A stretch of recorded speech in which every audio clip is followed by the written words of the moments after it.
Pukul 2:17 dini hari.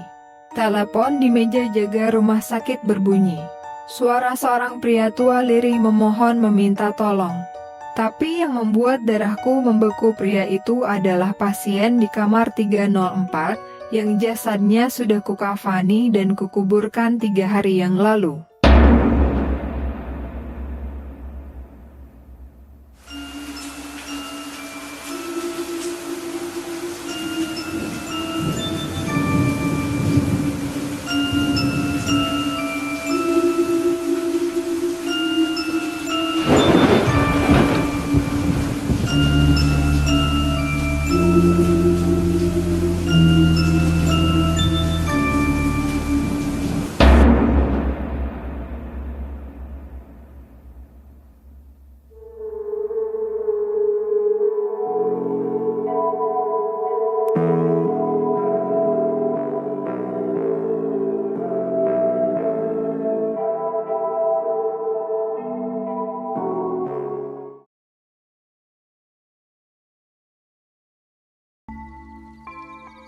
Namaku Sinta.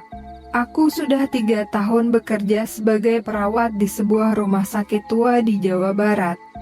Gedungnya besar, berlantai 4, dibangun sejak zaman Belanda.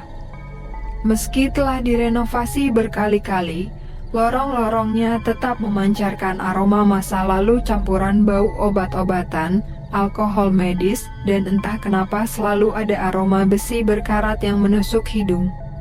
Rumah sakit ini punya reputasi angker.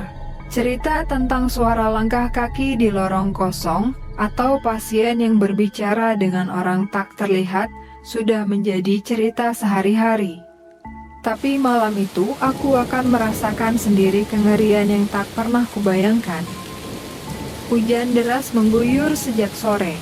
Angin menerpa kaca jendela membuatnya bergetar seperti akan pecah. Aku duduk di meja jaga lantai 3 sambil menulis laporan harian. Jam menunjukkan pukul 2:17 dini hari. Lalu telepon di mejaku berdering.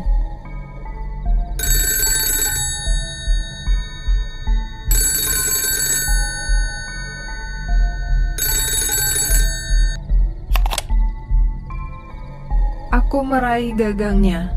"Suster, tolong aku." Suara itu lirih, parau, penuh penderitaan. Aku langsung melihat layar telepon. Kamar 304. Jantungku berdegup kencang. Kamar itu seharusnya kosong. Pasien terakhir yang menempatinya, Pak Darto, meninggal 3 hari yang lalu. Aku yang menutup matanya untuk terakhir kali. Aku yang mengantar jasadnya ke ruang jenazah. Aku mencoba menenangkan diri. Mungkin ada pasien baru yang dipindahkan tanpa aku tahu. Aku berdiri lalu berjalan menyusuri lorong.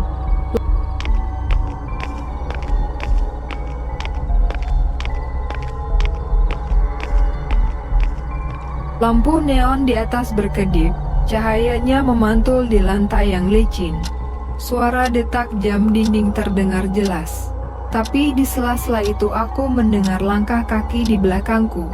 Aku berhenti. Sunyi. Kulangkahkan kaki lagi. Langkah itu ikut terdengar lagi.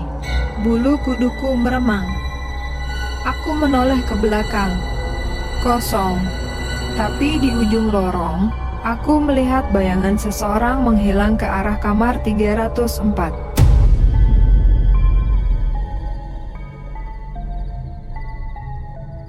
Pintu kamar 304 tertutup rapat. Aku mencoba membukanya, terkunci dari dalam. Dari dalam, terdengar suara yang sama. "Suster, jangan tinggalkan saya." Suaranya terdengar semakin jelas, seperti berdiri tepat di balik pintu. Aku mengetuk pelan. "Pak Darto, ini Sinta." "Apa benar itu Bapak?" Sunyi. Lalu, ketukan pelan dari dalam pintu 3 kali. Bayangan 3 malam lalu menghantam pikiranku. Aku masih ingat saat Pak Darto meninggal. Wajahnya pucat, matanya terbuka setengah, bibirnya bergerak seakan ingin mengatakan sesuatu, tapi suaranya tak pernah keluar. Saat aku menutup matanya, aku merasa jemarinya bergerak menggenggam tanganku, padahal napasnya sudah berhenti. Aku menganggapnya refleks terakhir tubuh. Tapi entah kenapa, genggaman itu terasa terlalu kuat untuk disebut refleks. Aku mencoba memanggil rekan kerja lewat walkie-talkie, tapi hanya terdengar suara statis. Saat aku kembali menoleh ke pintu, gagangnya mulai berputar pelan. Pintu itu terbuka sedikit, menimbulkan suara berderit panjang. Ruangan itu gelap. Hanya cahaya dari lorong yang masuk sedikit menyorot ranjang kosong di tengah. Tapi di ujung ranjang seseorang berdiri. Tubuh kurus, gaun pasien lusuh, kepala tertunduk. "Pak Darto," suaraku nyaris tak terdengar. Perlahan dia mengangkat wajahnya.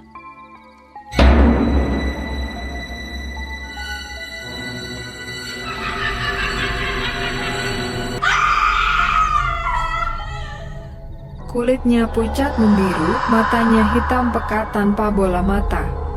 Senyumnya terlalu lebar untuk wajah manusia.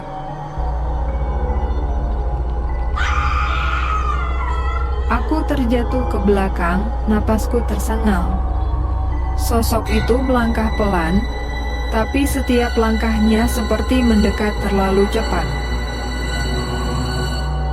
Saat jaraknya hanya 1 meter, lampu di lorong mati seketika. Gelap total. Saat lampu menyala lagi, aku sudah sendirian.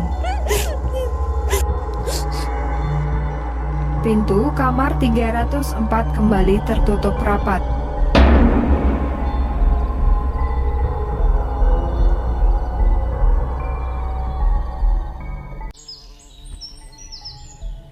Pagi harinya, aku menceritakan semua pada kepala perawat. Dia hanya terdiam, lalu menyerahkan sebuah amplop kecil.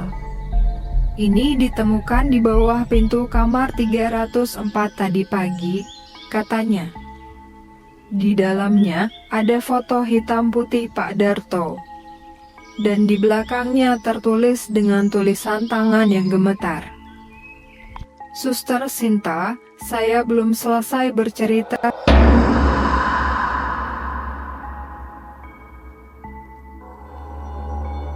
Sejak malam itu, aku tak pernah mau lagi melewati lorong lantai 3 sendirian. Tapi setiap kali aku lewat, aku merasa ada yang mengikutiku dari jauh. Dan terkadang saat jam menunjukkan pukul 2:17 dini hari, telepon meja jaga itu kembali berdering.